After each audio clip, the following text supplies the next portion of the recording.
We do have a quorum in attendance and can continue. Thank you. Next is the approval of the agenda. I'll entertain a motion for that approval. I'll motion. Thank you. A second. Thank you. Is there any discussion?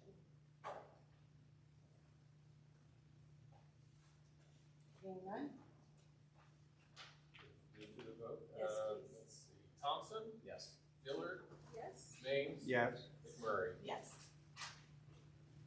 All right, our first discussion item this evening is a presentation by members from Garmin Miller about the pre-K-8 building project. So do you want to? So we have Brian Wolf and Eric Schmeezing with us today to kind of give us an update on the building plans and have some things to share or to show us. Yeah.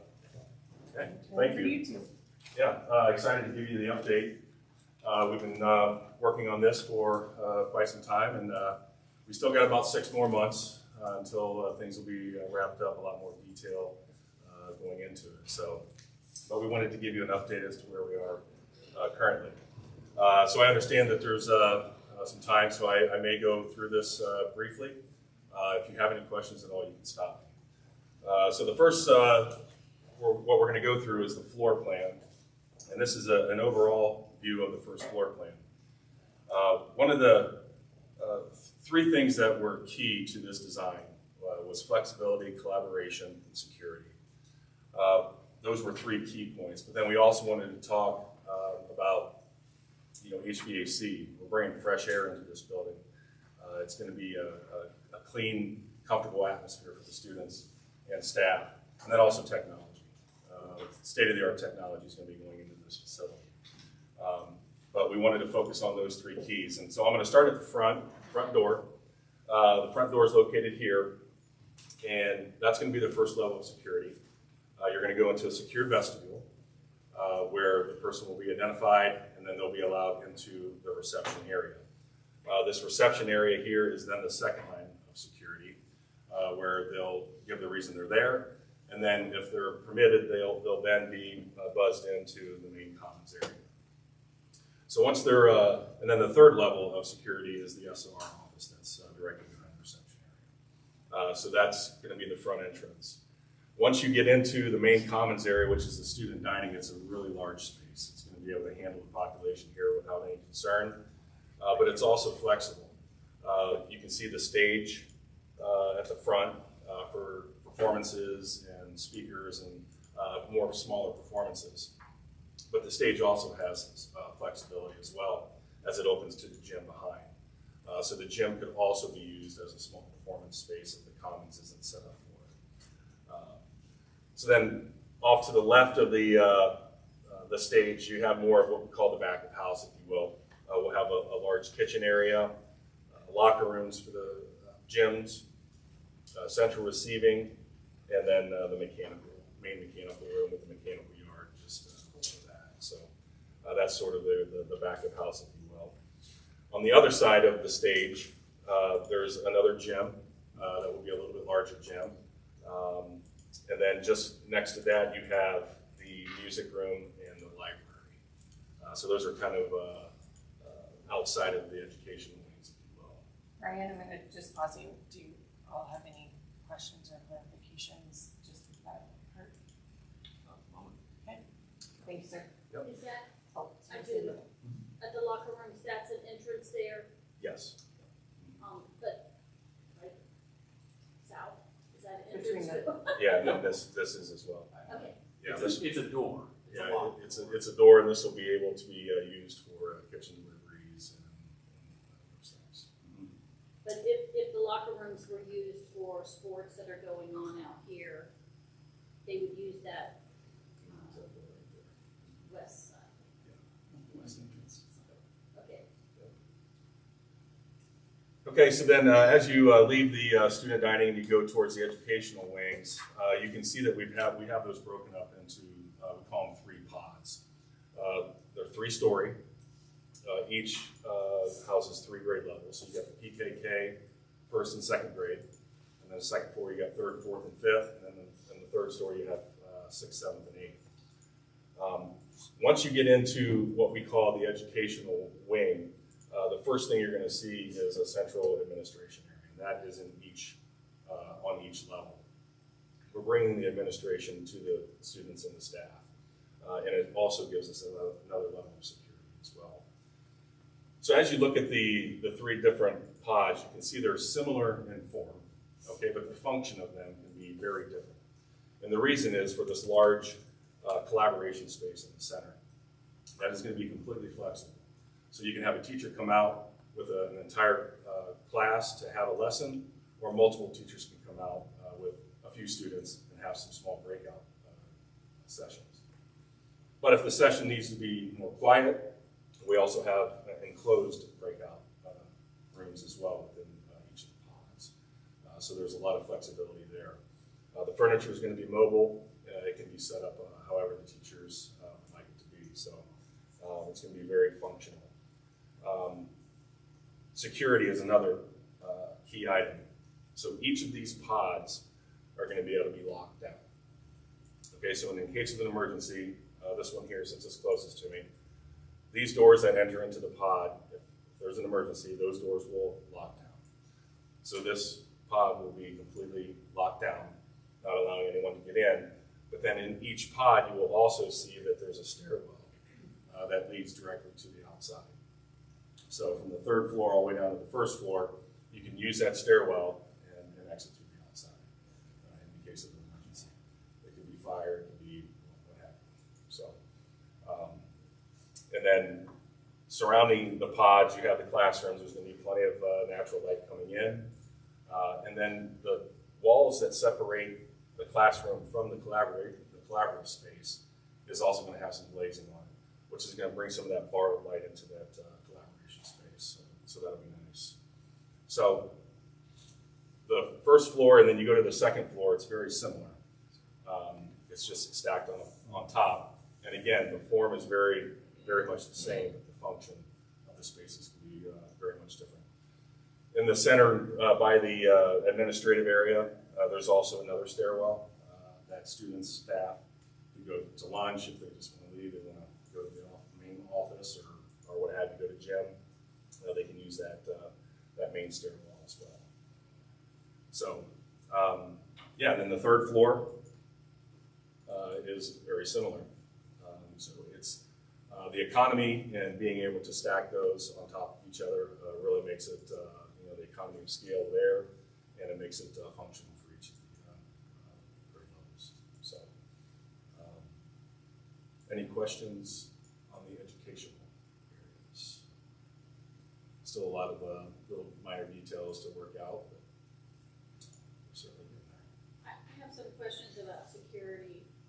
So can each floor, what are all the different flexible plans for security? So can all the classrooms be locked off from the reception area in the gym, or can a whole floor be locked down? Can the stairwell doors be locked down? Can stairwell, is there a lot of flexibility about, what could be locked down or secluded or? Mm-hmm. Yeah, so. Does that make sense? Yeah, if you want to go to the first floor, Eric, I'll be able to explain that. So for this pod here, it would be those two sets of doors would lock that down. This door would lock this pod down, and then these doors would lock this pod down. To lock down this area from here, because of fire code, we need to have a double egress door there, so that needs to be open continuously. So that's the reason there isn't a lockdown here, and we locked down each of the individual pods. But like the locker rooms, the gyms, and all of that, they won't have, they can be locked down, but it would have to be manually done. So. Sir, Yes. we had a parent who was wondering about why the band is on the third floor as opposed to the second floor.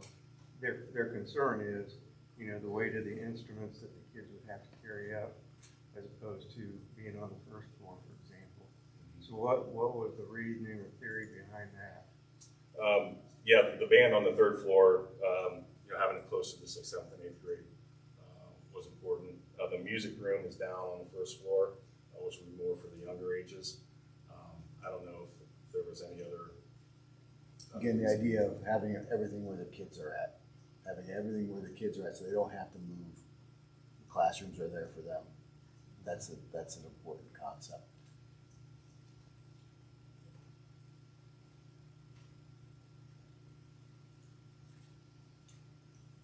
Brian, is it Brian? Yes. Okay. I'm Kyle. Nice to meet you. Quick question on just sort of the inspiration behind the design. Can you talk a little bit about that? Is this sort of an inspiration derived from some other projects that you've done, some other things that you've seen? Is this sort of a new concept that we're working off of that hasn't really been done before? Just talk a little bit about the design process. Yeah, one of the things with Garmin Miller is you look at our school buildings and it's not a cookie cutter design. So we don't necessarily want it to look like a Garmin Miller school. We really look to collaborate with the school district because it's your building. We also consulted with a specialist in K-12 design as well to assist with this design. But it was really those three keys of eliminating the holes and walls, bringing the students where they need to be, bringing the staff where they need to be, the administration, all confined in that area. This pod design has become very popular over the last, I would say, 5 to 6 years. And it's because it allows those pods to almost be like a home for the students. And it also creates that security as well. But this isn't something that exactly. We've done the pod concepts before in several buildings, but it's unique here as well. You got one to come. How much influence, I know OFCC controls, the things that we're allowed to pick from, eventually the materials. How much control do they have over this design? Because I know, went to the OSBA conference and all the vendors there with extra security things, that we can pay for with our own money. But, so I know what kind of influence does OFCC have on this? And do you have to run that by them? Are you working with them continuously? Yeah, we're working with them continuously, and they don't have much influence on the overall design of the building. What their concerns are is that we're meeting the OSDM requirements. So it's a design manual that we have to follow. So the sizes of the classrooms. Cindy and I read it. The sizes of the classrooms, the amount of spaces that you have has to kind of meet the requirements. But whether it's on first floor, second floor, if it's on this side of the building, that side of the building, that doesn't concern them. It's just making sure that we've got the programs that that are part of the requirement. Materials, yes, they have. They're not a big fan of like stucco material, so there are some materials that they won't co-fund. If you want to do that type of material, you can, but you have to pay for it. But really, there's really not much stucco on school buildings anymore, so we weren't affected by the exterior. Just a comment. The last district that I was actually a classroom teacher in, we had a pod design. A lot of the buildings that were built at that time, like 2011, 2012, have that design with the shared space in the center. And I can tell you, as an educator, it was lovely. The one thing that we did have is there was like a foldable wall thing, so like you could even break off like where the blue part. Oh, yeah. Yep. Okay. But it was great. We had collaborative, science meetings there or whatnot. So it was great to have those spaces. We had speakers, so like somebody for second grade came and talked to all of second grade. They could come out in that extended area. It was nice to have. I was just at the Delaware Area Career Center in Delaware, and they're booming right now. So they have an expansion that's coming. But every single one of their places that they have for their students are all open concept space. Did you build that building? Oh, okay. I was assuming you were going to go. They're all full now. Oh, yeah, they're completely full, so they're showing me where they're expanding, but they're all that shared cooperative space, and I saw the high school students in it, and I thought, oh, wow, that was really, they're really nice. So, yeah, and going with what Kyle said, because I think, you know, we're all visual learners, and to see something maybe that's finished, you know, I keep saying this, we live in an HGTV concept world right now. Do you have names of the schools that have done this kind of concept, so we could see maybe what a finished product would look like? You know, I've taught in a 3-story building. I went to school in a central in a 3-story building, so I mean that's not new to me, but you know, just kind of seeing some of the new places that have adopted it, I think sometimes that helps. Yeah, one of the most recent for us was Shelby Schools Oh. up in Northeast. Yeah. They did a very similar pod concept as well, and that was a PK8 as well. So, Do you guys have it listed on a website? yeah, that would be on our website. Okay, cool. That's one of the schools we visited, Shelby, New Albany, and Whitney Woods. I'd like to share that I really love the pod design too, being a former principal of elementary school. The flexible spaces really lend themselves. You never have enough small space areas for meetings with parents or small groups or tutoring groups or math groups or reading groups or, you know, PT, OT, speech. I mean, the list goes on and on. Or you've got a group that comes in and wants to work with kids, or you're working with Wittenberg and they're coming in to tutor the kids. You just never have enough small spaces. So I really love the extra flexible spaces, the large space area. I know that at first it was marked as reading areas, but really when you're doing team teaching and cooperative work with teams of teachers, they do have speakers come in.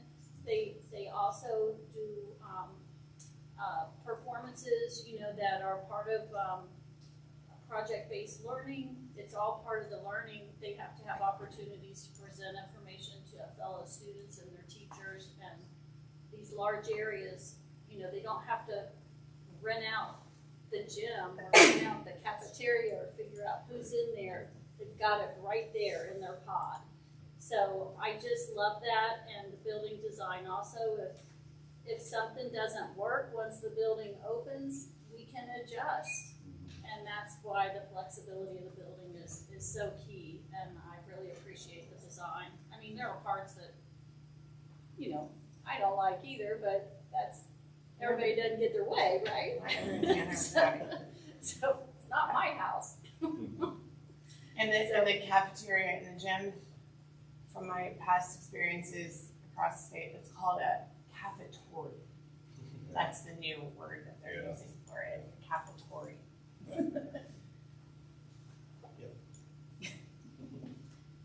I had one of those in my building.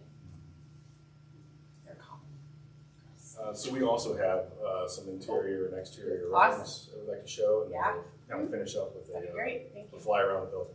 So I'll let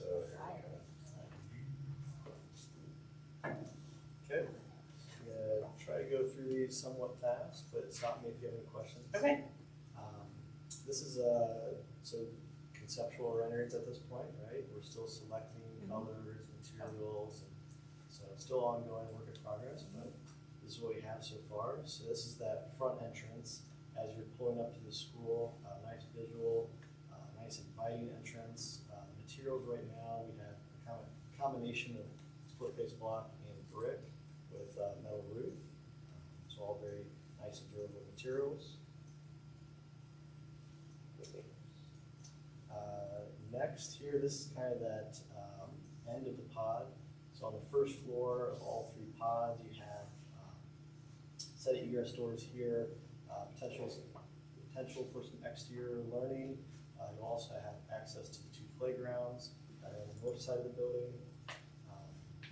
Here, again, you can kind of see the amount of glazing that Brian mentioned. All of the classrooms will have natural light, windows for natural light. moving around the building here. You can start to see the playground. We're still picking out equipment and developing that further, but that'll kind of be in between the pods on both sides. So you kind of have a little bit of safety and security on two sides, and it's only open on the other two. Zooming way out to give you a good look of the site circulation. One of the things that we strive to do is safety and security with drop-off. So we've kind of separated three different types right now. So you have the cars pick up and drop off.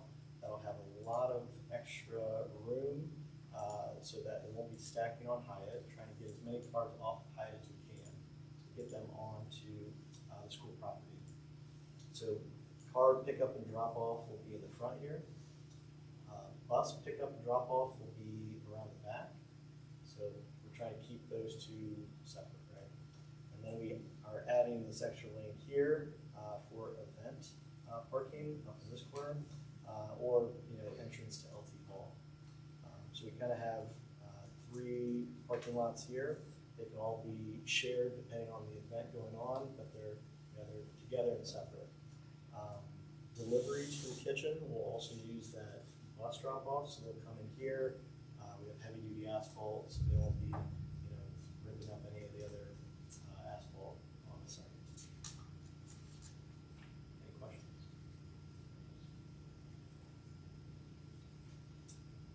Moving interior, so this is the front entrance. You walk in, greeted by the receptionist here, go through either set of double doors to enter the cafeteria. In here, again, large enough to handle the 2,000 expected students in the future. Here's that stage area for performances. The kitchen here, making sure, designing that to be as fast and efficient as we can. We want to get students in and out of that line as quickly as we can. And then here's the gymnasium on the other side of that stage. We have seating on two sides, so kind of a small student section here, and then bleachers on the west side. The west side also has some translucent panels up above for some natural light in the gymnasium, but not just windows, so not all the glare from the west sunlight. Again, interior designers adding a lot of color and logos to make this fun. I'll just mention real quick, both gyms are sized so that you can have 2 cross courts for practice. So there'll be 6 basket hoops in both gyms. There'll be other sports going on in there, but the main is basketball. The group restrooms on each floor in the academic wing will be separated, boys and girls. And then we get to the pod design. So here's kind of a first look at what that shared space could look like. A lot of furniture, trying to get flexible, movable furniture in there so that depending on the activity, you can move it out of the way, arrange it how you want it, and really it all comes down to flexibility.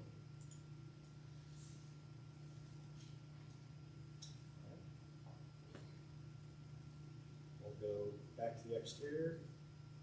We have a quick rendering that just kind of flies around the building, showing the kind of full design. Here again is that front entrance.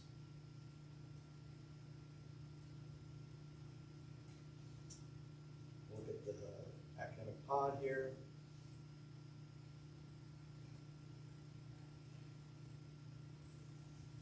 Similar concept to the high school. We're using the split facing brick, coming up with a couple minor details to add interest to the exterior.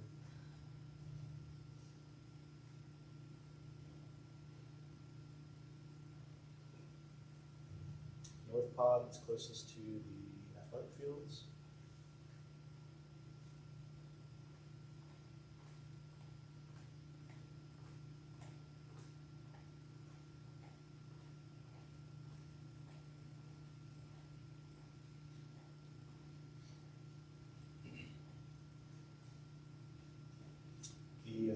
kindergarten wing is a little bit more challenging, like you were talking about the OSDM, OFCC requirements. Kindergarten rooms have to be a little bit bigger, so they just won't stack as nicely, so that's why that kind of extends out a little bit more on that aisle. Here we're flying over LT Ball, and the backside of those gyms, and here's that main mechanical area. Just come around the south end of the building.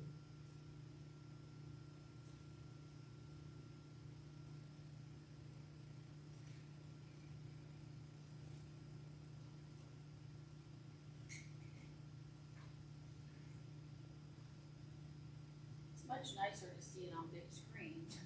Yeah. And back to the front entrance. Yeah, and as we continue to develop this, we'll have, interior, additional interior views, that are a little bit further along. But, yeah, it's a great start. Any questions? I think it's beautiful. Mm-hmm. It's come along very well. Thank you. Thank you both very much. Just as a point of, this SD design is going through estimates right now by Okay. Shook and another third party, and then it'll come for the board for approval in April. Got it. Thank you, guys. Thank you both very much. Thank you.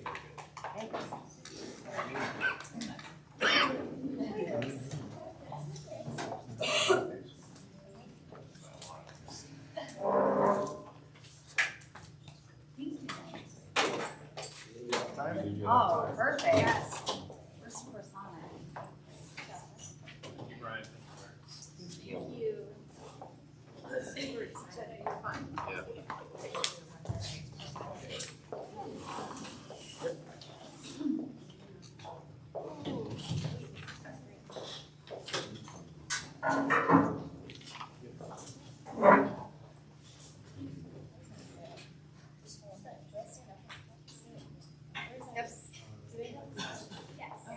They took the screen, I'm all messed up. There it is. You should have Make sure we're all ready to go. Thomas, are we good? Okay, all right. Thank you so much.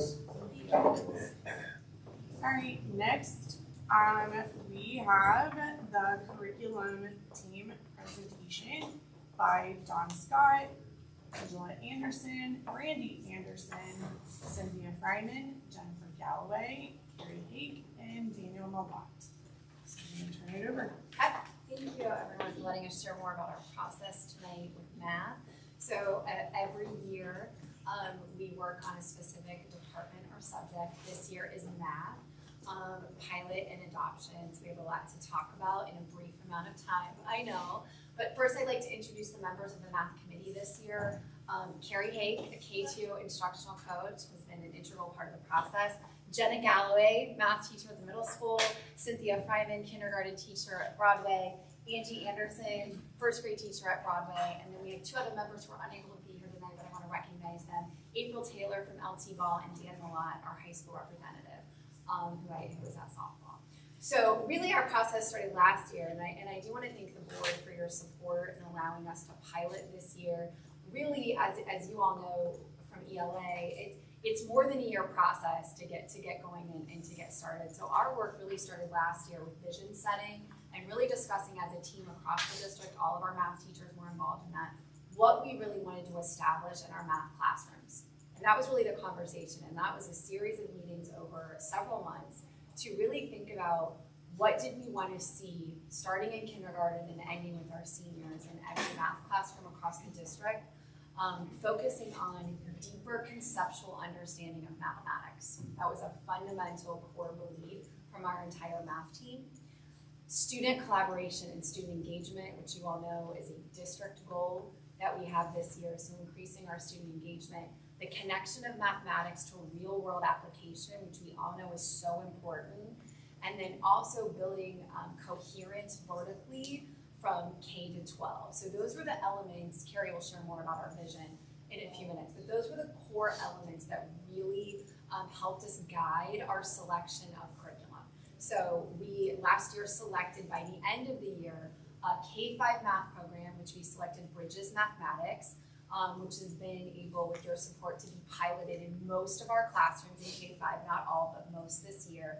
And then in our 6-8 plus Algebra 1, we have Amplified Desmos Math. So they are two different curricula. However, they come together with the core beliefs I just mentioned. So both of those curriculum programs offer the deeper conceptual understanding, moving into procedural understanding, moving into procedural fluency. So that's how they're connected. Also, student engagement, student collaboration are available in both. Whether you go into a classroom in grade 1 or you go into a classroom in grade 6. So you will see common elements in the classrooms as well. Just regarding next year, before I hand it over, Amplified Desmos Math is still building. They're brand new. So they're using the illustrative math approach, which is probably the highest rated math program across the country. They're combining that with all of the good things that Desmos has to offer, which has been around for a long time with all the visuals. So that integration is still happening. We've been excited to take part in something that's only in year 2. Next year, we will be able to pilot and see some units for geometry and algebra 2, but you'll see me again next year still talking a little bit about math, because we won't be able to fully adopt in both subject areas until next spring. So they're still building that, but we've seen a lot of success already in Bridges and in Desmos from the last 6 months. Our teachers, our committee members have worked tirelessly on professional development, learning all the different curriculum components, giving feedback to our vendors throughout the year, walkthroughs, guidance. So it's been a real team effort, I would say, right? They've led professional development sessions as well, so I'm really proud of our team and the work they've done this year. So I'll turn it over to Carrie, who will share a little bit more about our vision. So as Dawn shared with you, the work really started with our curriculum team deciding together what a math vision for our district would be. And not only did we utilize our team, but we reached out to every teacher in this district who has a role in mathematics. And we thought that was really important that everyone was represented in that conversation. The vision statement is on slide 2 and 3 of your slideshow, and I'm certainly not going to read it to you. But some things that really stood out to the committee and to math teachers across the district was one of the statements at the top that effective teaching is the most important factor in student learning. And so while we were looking at curriculum, and that is so important, we also still value the instructor who is in that room guiding student learning. We also recognize that we need to provide that instructor with research and evidence-based programs, and that's what led us to the ones that we looked into. Some things we also talked about as a team that Dawn mentioned was what were our core beliefs about what was important in learning mathematics. We felt that it was very important, among other things, to develop critical thinkers, people who were able to collaborate, and people who were able to solve problems. We're going to send these students into workforces and into careers beyond the high school walls when they finish their K-12 experience, and they need to have those skill sets to be able to do those things successfully. So then we started talking as a team, what will teachers do and what will students do, and kind of what that looks like in a classroom all the way kindergarten through the high school. Well, we kept coming up with, actually it will look a lot the same. So the content is different, obviously, but what is good teaching and what is good learning is the same all the way across the board. And we talked about that some key things that students will be able to do is they will be able to persevere through difficult concepts. They will be able to build confidence in mathematics and in their problem solving. They will be able to reflect and engage in mathematics. And there are lots of things on that list, but those are the ones that the team kept talking about were really key factors of what kids need to be able to do in a math room and when they leave those math rooms.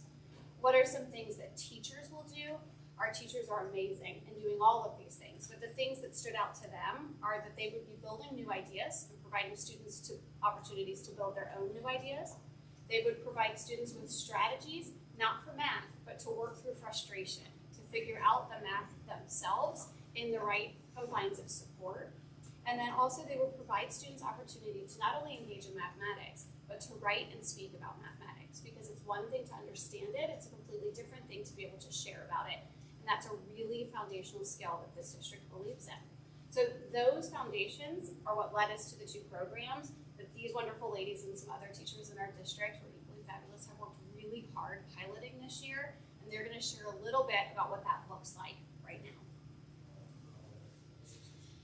Okay, so So bridges is what we're doing in kindergarten through fifth grade. So if you look at the fifth slide, it's a day in the life in bridges. So bridges kind of has three components to it, and the first one is number corner. So that's kind of like your typical calendar community time where you talk about like the day of the week, the month of the year, those types of things. But bridges also adds in like data collecting, graphing, patterning, like a bunch of more math skills to it. So like in kindergarten right now, we're doing the like in like a lion, out like a lamb. So each day we're looking at the weather and deciding is it a lion day or a lamb day, and then we graph it and we make an equation out of the ones that we've had so far.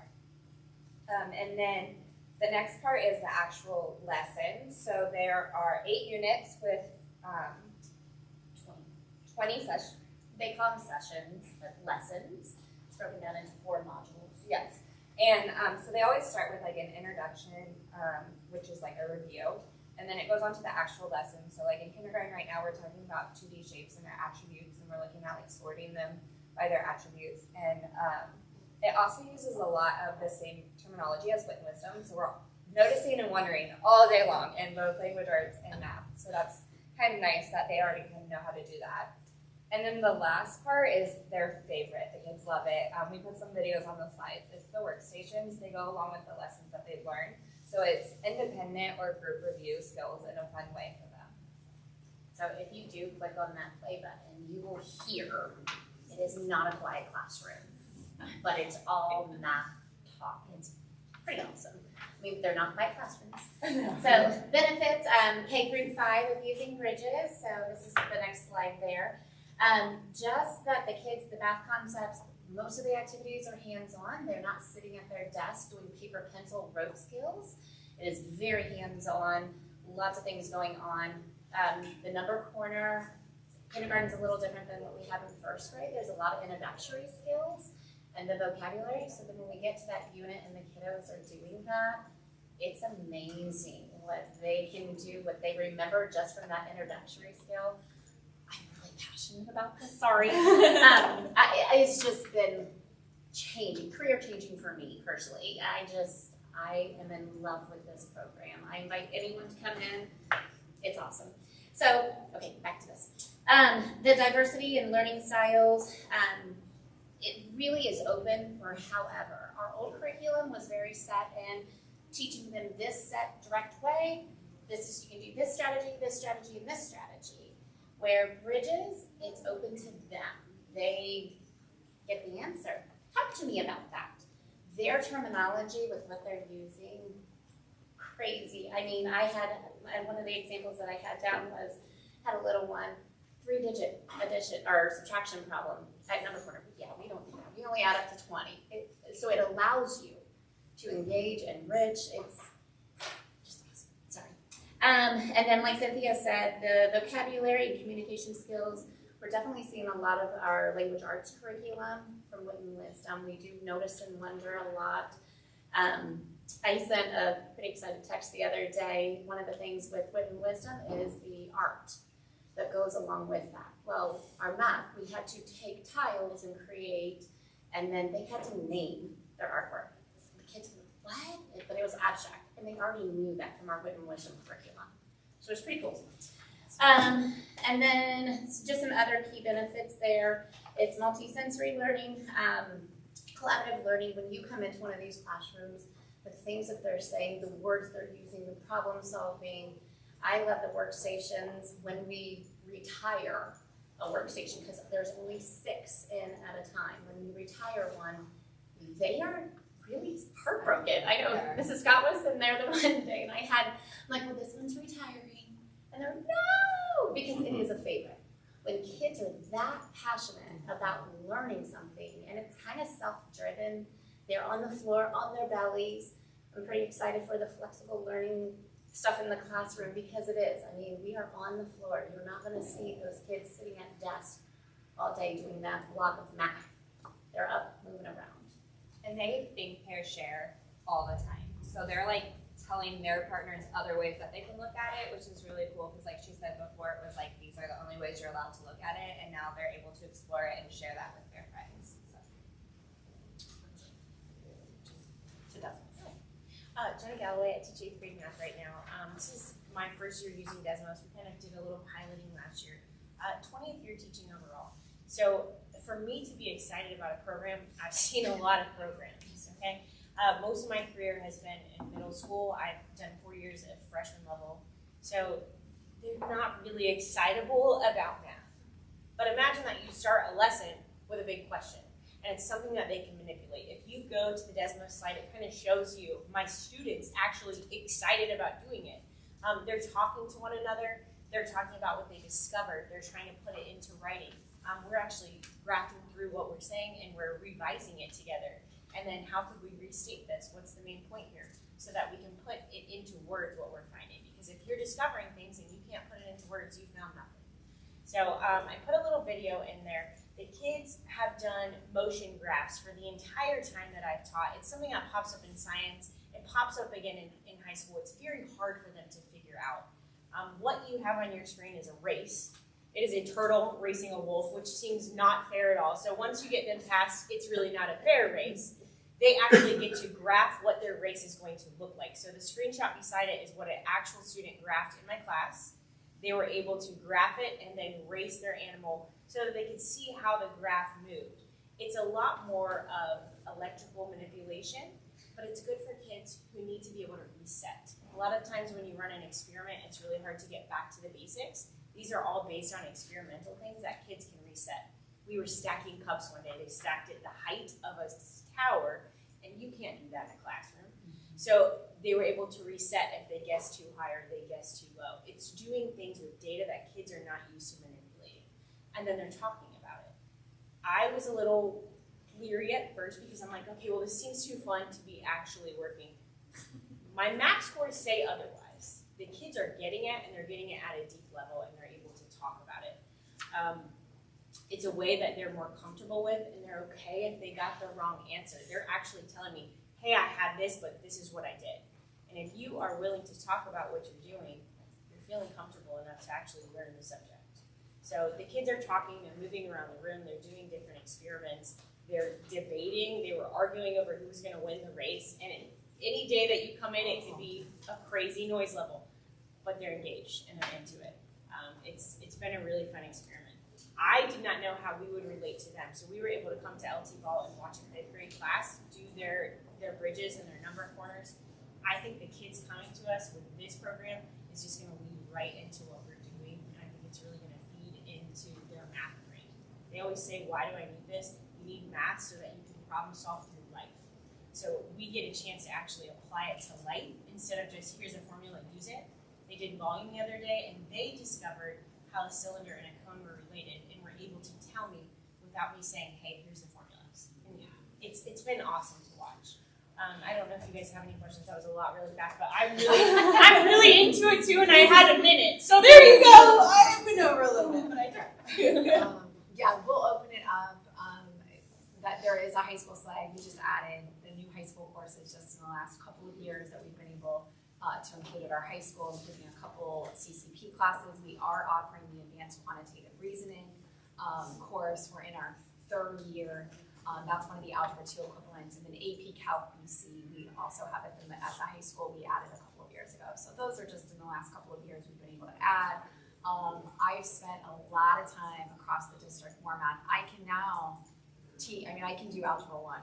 It's been a while. I can do all of Algebra 1. It's very exciting. I've been in Jenna's room many times. So the excitement, I think, by the students and the staff, it's been really apparent this year. We're excited to see that continue. So though we have our maps and we are, we have adoption, our math learning journey, we say we're going to be continuing next year with still ongoing professional development for our staff so that they continue to receive the support they need with their new programs. So now, any questions for our team about math? Right. Well, since Dawn took the course, can we take it? Anytime. It all comes back. It sounds very interesting. So I'm glad to see the kids in the morning. So I was introduced to Desmos in 2013, and when it first came out, and I was one of the first science teachers that actually was curriculum director by then, but adopted it and collaborated with math and science together. And I know some of the writers for the program, and it's interesting. They teach, they come out, they like write for a year or two, and then they go back in the classroom and they teach. And I think that's really important for a company that believes, to have that for their educators. So it's an amazing program. They have been really awesome feedback. So they've asked us to put feedback in, and we have like this table conversation going.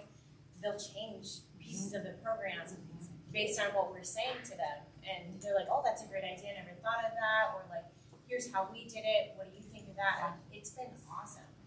I think from a macro perspective, I know the former educators have a particular view on this, but just from a leadership perspective, hearing that something is inspiring and exciting makes all the difference in the world, because I know that if you guys are excited and inspired by it, that's going to rub off on the kids, and then the kids are going to take that up, as you've well seen, and that's going to permeate, because the information is the information. There's lots of different ways that you can teach it, but I think if you found something that we're all very excited about, and that's spilling over into the kids, to me that's a recipe for success. So that's the most exciting thing for me to hear, is that we're all excited about it, and that's going to get the kids really geared up for it. So. Good job. I was a math major for a while, so I love math. Sounds like this is kind of based on cognitively guided instruction, and it's such a powerful tool. It's built in differentiation right into it, and when you have students who are thinking instead of following a step-by-step process to solve a problem, then the outcome is so much greater. I mean, so many kids, and adults for that matter, they see math as such a hurdle, and they see it as that you have to go through some algorithm to solve a problem. And they have no concept of number of any kind or any estimate of what the answer should possibly be approximately. And so they're just like, I don't know, to me, I saw so many students when I taught and when I was a principal that they're just going through step 1, step 2, step 3, and they really aren't thinking about numbers at all. And so I'm super excited that you're excited and that the kids are excited that they don't want you to put something away. So awesome. Thank you. Thank you for your so hard work. Thank you for your hard work and Welcome dedication. anytime. Thank you. Thank you guys. Thank you. All right. So we are going to adjourn the work meeting. Can I have a motion to adjourn? I'll make the motion. And a second? I'll second.